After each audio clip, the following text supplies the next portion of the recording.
Good afternoon and welcome to Successfully Transitioning from Corporate to Entrepreneurship. Thanks for joining me today on this webinar. And so a little bit about me and who I am and why you should pay any attention to what I have to say. My name is Trellis Usher. I'm President and CEO of the Trellis Group.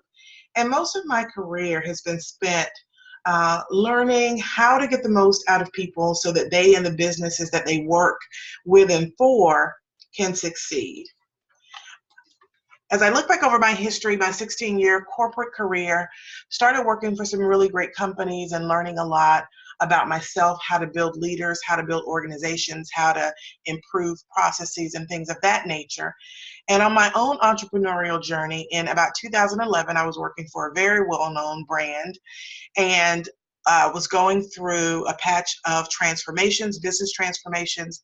I had just helped the organization go through one of the largest vertical integrations at that time in the history of North America, and was on the team that helped to spearhead the way that they essentially transformed their human resources function, but then that spread out into the larger organization and how the business actually was transformed. And as it goes with those types of projects, if you've ever been on any of those transformation projects, the team that helps to pull off the transformation is often the last team to sort of dismantle. And at that point, I was faced with a choice. And the choice was, do I stay with the organization or do I leave? My role had changed significantly. It was going from being a global role, which I really appreciated and found a lot of value in. I was learning a lot of new things every day. And I really liked that part of the job. That was being sort of stripped away from the job because now it was going to focus primarily just on North America. So I had a choice at that moment. Do I stay in this role or do I leave the organization? And so probably like most of you, I've always had a bit of an entrepreneurial bug sort of spinning around. And so in 2011, that's the point in time where I decided to really go full time into my business that I had actually formed maybe a couple of years even before that as I started tinkering with the idea. And I formed the TRLS group in 2008. I operationalized it in 2011 when I left and made my transition into entrepreneurship. And since that time, I've worked with a lot of well-known brands, again, still helping them to figure out their transformation strategies, how to make sure they put innovative people strategies in place so that the organization can achieve the objectives that it set out to do. So again, a more than 20-year career now in the field of trying to help individuals and organizations succeed. And now as a budding serial entrepreneur myself, starting to work a little bit more with entrepreneurs about how they can get their business ideas off the ground. So who are you and why are you here? Obviously, something in the title of the talk sparked you. And so entrepreneurship is very likely a spark for you. It's something that, like me, maybe you started tinkering around with 2 or 3 years ago. Maybe you actually didn't have a business name or a business card. Maybe you went out and bought your domain name for your business idea. But there's something about entrepreneurship or the entrepreneurial process that speaks to you. And so I believe that's why you're here. What we know today that in the United States, there are about 27 million people who classify themselves as entrepreneurs. And so again, you may be in that number. And that's a really large number. Entrepreneurship is growing over the past 3 years. We really have seen a trend that even though we went through that period of recession, we're now starting to come back and see some strides in entrepreneurship. Even though we see, and pretty much there are 5 reasons why people choose entrepreneurship. So we'll just hit those pretty quickly. Those 5 reasons tend to be things around having more work-life balance. Maybe they have a desire to build wealth, generational wealth or family wealth. Some people choose entrepreneurship because they want the ability to control their own time. Or maybe there's some passion or some cause that they feel called to, and their job, their traditional job, doesn't really allow them the outlet to be able to focus on that. So they feel called into entrepreneurship to be able to potentially start a nonprofit. And then some people say that they want better integration between their passion and their vocation. So again, what they do and what they're good at is one thing, but they have this other thing that they are really passionate about, and they want to try and find a way to better integrate those things and bring them together. So those are typically the 5 reasons why we see people thinking about or choosing entrepreneurship. But while it's appealing to many and it's on the rise, people are still making a lot of mistakes as they endeavor to go into entrepreneurship. So most new entrepreneurs, the first mistake that they make is they lack clarity on why and why now. Why is it that I want to get into entrepreneurship? So when you think about those 5 reasons, what's your why? And then also a technique that I would encourage you to do is to ask yourself why 5 levels deep. So you may have a surface answer for why you want to go into entrepreneurship or why you want to bring this new product or service idea to the market. Ask yourself why 5 times. Every time you answer, ask why again, so that you really get crystal clear on why it is that you're endeavoring to go into entrepreneurship and why now. And what we know is that the better aligned you can get, the more sustainable it will be. The more you can align what it is you want to do with your passion, interests, values, and skills, that's going to be what gets you up out of the bed every day to make you continue to move forward, even when there may be some challenges. And so the better aligned, the better attuned you are to those things, then the more sustainable your entrepreneurial path will be. The second mistake that many entrepreneurs make is they underestimate the amount of time and effort that it'll take. Again, if you're like me or like many of the entrepreneurs that I coach, you probably have been noodling on your idea for 2, 3, 5 years even. And so it feels like you've got it all figured out, and now all you have to do is get your idea out there. But what we don't count on and what we underestimate is the time and effort that it will take to master a new ecosystem. See, when you work in a traditional corporate structure or a traditional employment type of relationship, that company has figured out the infrastructure, it's figured out the operational procedures, it's figured out what technology you're going to use. You already have a built-in community of people and teams and a network that you work with that can hold you accountable, help you to get work done. There's already a suite of products or services that you are selling to your customers, and you already have sales channels. So your ecosystem is essentially built for you when you join a corporation or you join a company. When you start your own venture, you have to master the entrepreneurial ecosystem. So you may have a product or a service idea, but all of those other things you have to find or assemble or piece them together. But you have to master that new ecosystem. And trust me, I worked mostly in corporate jobs for about 16 years. So when I left to start my own company, there were a lot of things that were very new in this digital social economy that we're in right now. There were a lot of tools that I now use on a daily basis that I had no idea even existed as part of my corporate career. So there's an entirely new ecosystem that you need to master. And so you need to make sure that when you're thinking about the time and effort to get it off the ground, what is it going to take? Don't underestimate that component. The third mistake that a lot of new entrepreneurs make is that they quit their traditional jobs too soon, right? I hate my boss. This job isn't satisfying or fulfilling anymore. And I've got this great idea or this great book that I've been working on for years. And so I'm going to quit in 2 weeks, and I'm just going to jump out there and finally get started and finally take the leap. I would caution you to just slow down slightly. For most people, that sort of swift transition isn't the best way to go. Your traditional job has some perks that you can really leverage to help make your transition a little bit more smooth. It has money, there's salary. Every 2 weeks or every week, you're getting a paycheck, and you can be putting a portion of that money aside to help to seed your new venture. I tell my clients, you are your first angel investor. You are your first VC. And so you need to make sure that unless you just have a whiz-bang technology idea that's going to revolutionize the world, and you're going to be able to go out and pitch VCs and immediately have people start writing checks, you want to make sure that you can fund or bootstrap the initial iteration of your prototype, whether it's a product or a service. Your traditional job has training.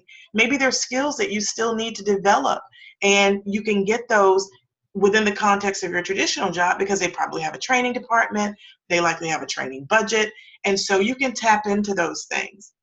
there are key experiences that can benefit you as an entrepreneur that you might want to spend some time honing in the context, again, of your corporate job. Managing a team. How do you manage a dispersed team? A large part of my team as an entrepreneur does not sit in the same city or even the same state as I do. So what are the things that I need to get good at in terms of managing a team, in terms of managing a P&L? My financial acumen, my business acumen may need to be stepped up a bit, and I can certainly try and find projects within the organization that can allow me to have some of those key experiences. There's a network. A lot of the people who were my initial customers were people that I had in my network when I was in my traditional corporate executive career, right? So how do you make sure that you have those networks and those relationships as healthy as they can be? Because you may rely on some of those people once you transition out of your traditional role. And then there's free coffee, right? So I'm having to buy coffee at Costco for my home office, whereas when I was working for major brands, there were all the beverages that I could take and snack machines and fancy catered lunches from meetings that were left over. And so, there's free coffee there. And so take advantage of that as well. But the point is that there are certainly some perks that you have as part of your traditional role that can benefit you while you're there, but they can also benefit you once you've transitioned out of those roles. Another mistake that most entrepreneurs make is that they haven't adequately validated their idea or concept with real data. And again, this is one of those things where it feels very intimate to me because I've been working with it and processing it and refining it over 2 or 3 or 4 years, but I maybe haven't done the work of validating the concept with real data. And so what do I mean by that? Most entrepreneurs haven't taken the time to really do any analysis around who are your customers, who are your competitors. Will people buy and pay for this thing that it is that you're pulling together, this service, this product, and will they buy it at the price point that you envision pricing it? So that sort of analysis is very helpful if you're starting to think about transitioning out of a corporate job into entrepreneurship. You have to make sure that you have something that people will buy and pay for. And so then the fifth mistake that I see a lot of entrepreneurs making is they focus on perfecting the product or service instead of their MVP or their MVS. An MVP is your minimally valuable product, minimally viable product, or your minimally viable service. So this sort of borrows from our friends in Agile software development, Agile project management, in that you don't have to have a perfect product before you put it out in the market to see if people will buy it. You don't have to have a perfect service methodology or model equipped with full-on toolkits before you put it out there in the market to see if people will purchase it. You need to just get a prototype version of it ready. What is the smallest chunk? What is the smallest piece of functionality? What is the smallest, most beneficial portion of your service offering that you can begin to go to market with right away? And then as you gain that customer feedback on that product or service, then you're able to really refine that idea into something that you now know the market needs or the market wants. And so again, as entrepreneurs, especially those of us who've been in corporate for some time, we're used to seeing finished goods and finished products. And so we think that when we come out into the world of entrepreneurship and we're marketing our own products and services, that we have to start out with a thing that is perfect. And that's not the case. Because as an entrepreneur, the goal is that money changes hands, right? The goal is a transaction. I have a product or a service. I have a customer. They give me money. I give them the product or service. I don't know whether or not you can really say that you're technically in business or operating a business until money changes hands. And so for every entrepreneur that I know and that I coach, that is the goal, the exchange of money to make revenue for your product or service. And so that's the goal that we're all sort of marching towards. So before you leap, there are a few things as we think about transition planning that are great for you to put on your list. And part of what we cover in our Business Builders group is that transition plan. And that transition plan has a few elements to it. The first one is people. Again, going back to the network, how do you make sure that the folks in your network, both inside and outside of that organization that you currently work for, that you leave those relationships in as good a place as you can as you think about transitioning out. Taking a look at your projects, making sure that your projects are in a good place before you leave. Looking at your own performance. What was your last performance evaluation like? The last meeting that you had with your manager, how did that conversation go? What feedback are you receiving on how you're performing? You want to make sure that you're able to tie a nice bow on your corporate experience before you transition into entrepreneurship, because promise you will meet and see those people again, especially if your entrepreneurial endeavor is in the same field or same practice area as what you do for your corporate job. You're going to run into people at conferences, at meetings, at other engagements. And so you want to make sure that you've put a nice bow on those aspects. And then promotion. A lot of people like the entrepreneurial process of creativity and starting something from scratch. Is there an opportunity for you to do that within the company that you're already in? There are lots of people who think that the only way that they can express that entrepreneurial side of them is to start their own venture. And then they have all of those other elements that we talked about in the ecosystem that they have to build in terms of infrastructure and operational execution. And that's not really what they're jazzed about. And so they start their business, and then maybe a year or two later, they're frustrated and overwhelmed because they didn't understand that there was more to running a business than just the functional technical aspect of what it is that they've been doing. And then also, is there any additional training? Are there any additional experiences that you need to make sure that you have under your belt before you make that leap? And then another big thing that you need to also consider is the timing. When is the right time? Again, is this a situation where you have to make this decision in 2 weeks or in a month? Or is this something that you can be thoughtful and planful about, and you can give yourself 3 months or 6 months or even a year, depending on the scope of your current corporate role? It takes executives a lot longer to transition out because there are a lot more things that have to be tied up before they can really feel comfortable about leaving the organization to go start something on their own. Because again, you're going to rely a little bit on some of those relationships when you first leave the organization. So if you evaluate those reasons and kind of look at that transition plan that we pulled together and walk you through as part of our Business Builders group, one of the things that I always point out too is that there's a few causes of business failure. And those are some of the things that we go after in addition to a lot more. But those are some of the things that we go after as part of our Business Builders group. Incompetence, 46% of businesses fail because of incompetence. People do not have the skills that they need to be able to effectively run a business. They can be great technical experts. They can be great service providers for that specific niche that they have mastered. But if they don't have the rest of the business experience to round it out, then that could lead to business failure. There's an unbalanced experience or lack of managerial experience. Again, you will be leading a team or teams of people as an entrepreneur. And so making sure that you have that managerial and that leadership experience is important, because 30% of businesses fail because entrepreneurs and founders don't have that. Then there are other things like neglect, fraud, and disaster that account for about 13% of business failures, or lack of experiences in the line of goods or services. So this is for people who have decided they're going to go into a totally different industry, and so they can't even rely on the functional technical aspects of their expertise. And so about 11% of businesses fail for that reason. And so you need to take a look at those things. And again, it's tough when you are coming out as an entrepreneur and you don't have a ready-made organic network or team that can help you to get through some of the challenges associated with these items. And again, that's what the Business Builders Mastermind group will do. It's 30 like-minded people who will really help you build out a business that is geared for success. So the ways that we help you to succeed in the Business Builders group is there's built-in accountability. There's a group of 30 people. We're all working together on our various ideas, but we hold each other accountable. You have this built-in tribe or team. I was on a call a couple days ago, and I was talking about the 1992 USA men's basketball team that went to the Olympics in '92. And as powerful as each of those players were when they played individually, when you brought them together, they were unstoppable, right? So not only were they great individually, but they were able to help each other up their game.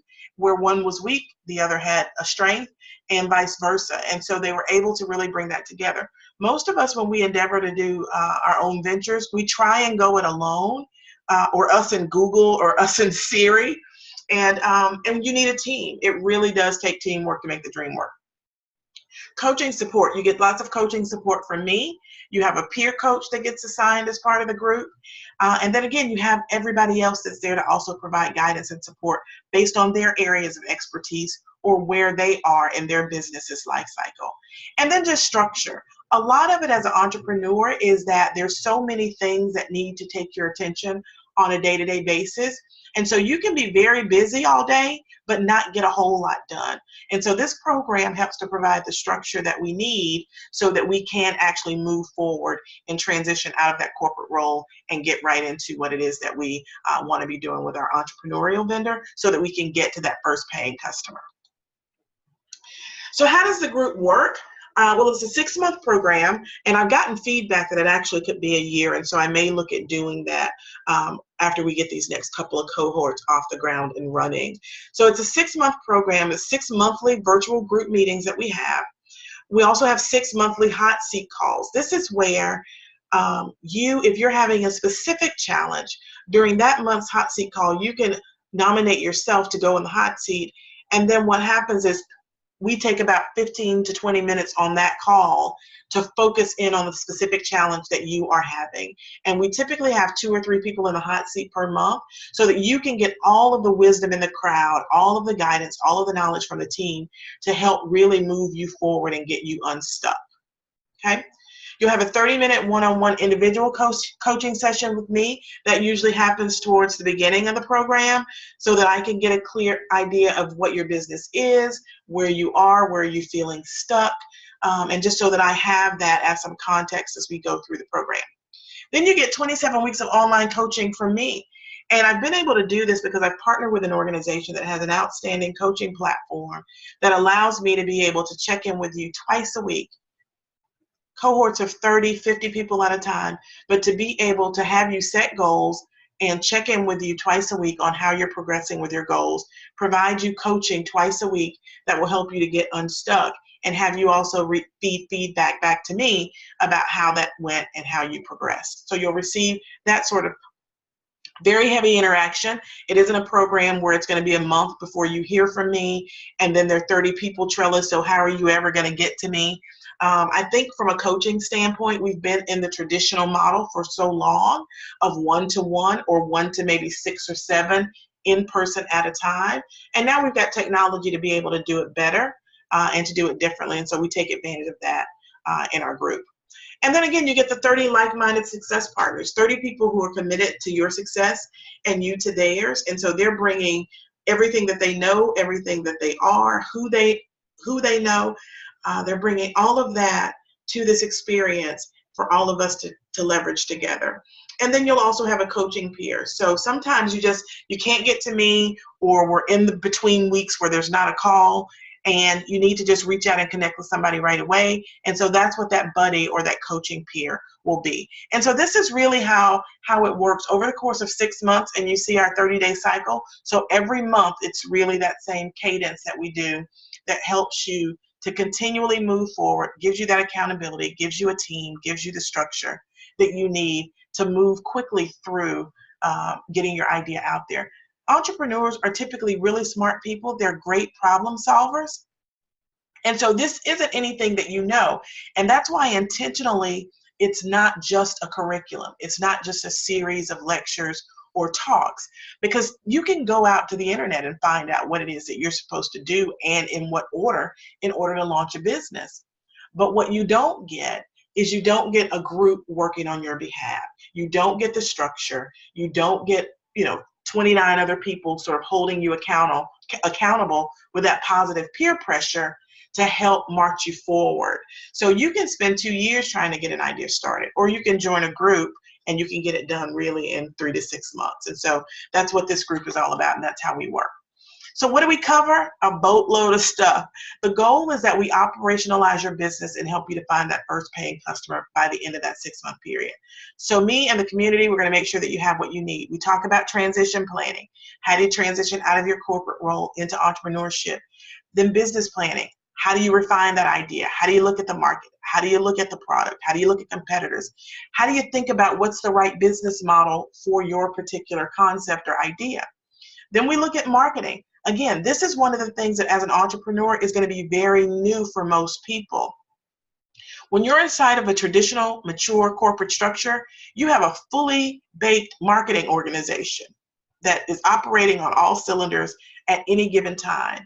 When you leave to start your own company, you have to figure out how to now market and sell a product in this new social, digital, collaborative, technology-driven era that we're in. And so that will be new unless you happen to be a marketing person that's starting up something. But for most other people, Facebook ads, what in the world are those? My LinkedIn Sales Navigator, how do I take advantage of and tap into this network that I've spent building over the course of my career? There are tools for that. What are some self-generated vehicles, some things that you can do, webinars that you can do to start to create some traffic for yourself, and then traditional marketing vehicles. We're going to look at selling. How do you sell on webinars, on calls, online, in person? So again, most entrepreneurs, if you ask them, and there have been surveys that have been done where you ask them, and they don't consider themselves great salespeople. You have to sell. Nobody is going to know about your wonderful product or service if you don't get comfortable selling.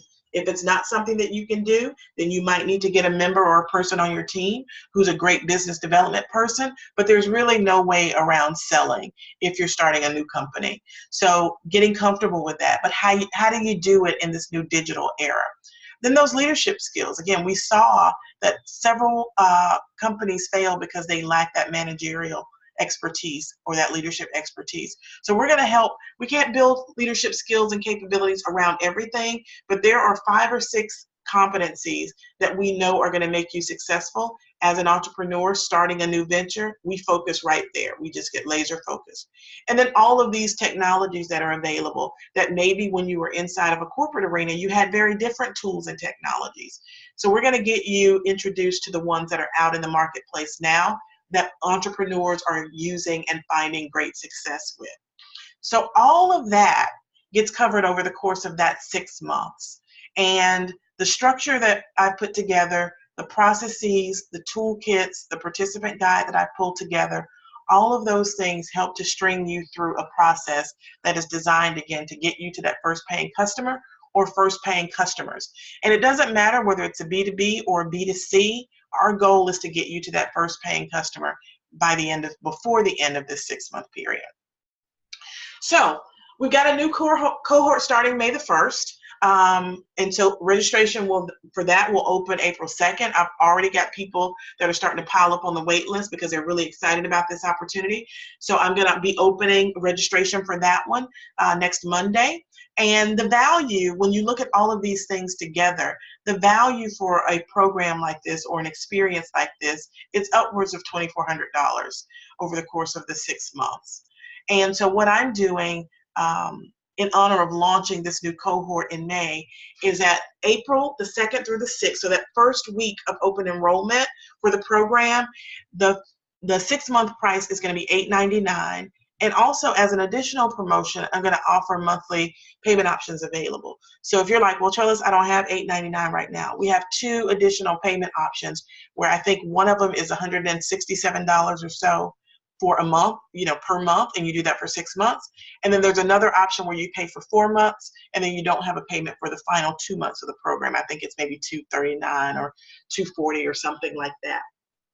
So for the cohort that will be starting with me on May the 1st, this $899 pricing, and that's a little bit discounted if you pay for it all at once. The other monthly options have a little bit of a surcharge built into them because they're payment options over time. But the point is that it's not $24.99, right? So the price will be going up for cohorts that are starting in mid to late June. But for this one, I want to offer you guys this payment option and this price during that open enrollment period for being in the first cohort with me. Okay, so again, you get the 6 monthly meetings, the 6 hot seat calls in the middle of the month. So that's essentially 2 times that we meet a month. And then you get the 30-minute visioning session with me. You get 27 weeks of online coaching throughout the process. And then you've got that built-in team of success partners along with your coaching peer who are all committed to your success. Okay? So how do you get started? So my online university out on Teachable, here's the website to that you can go out and click on that, and then down you will see the course on how to operationalize your vision and find your first paying customer. That is a flagship curriculum that we use to frame our 6-month coaching experience, our group experience. So it's not me talking to you for 6 months every month we jump on something like this. It really is a highly interactive experience. It's collaborative, it's blended. We'll have some video elements, some pre-work articles that you need to read. There'll be materials that I will send out as part of that participant kit. And so it's multimodal, and that's because people have different learning styles. They have different ways of processing information. And the other thing is that most of the calls will be recorded.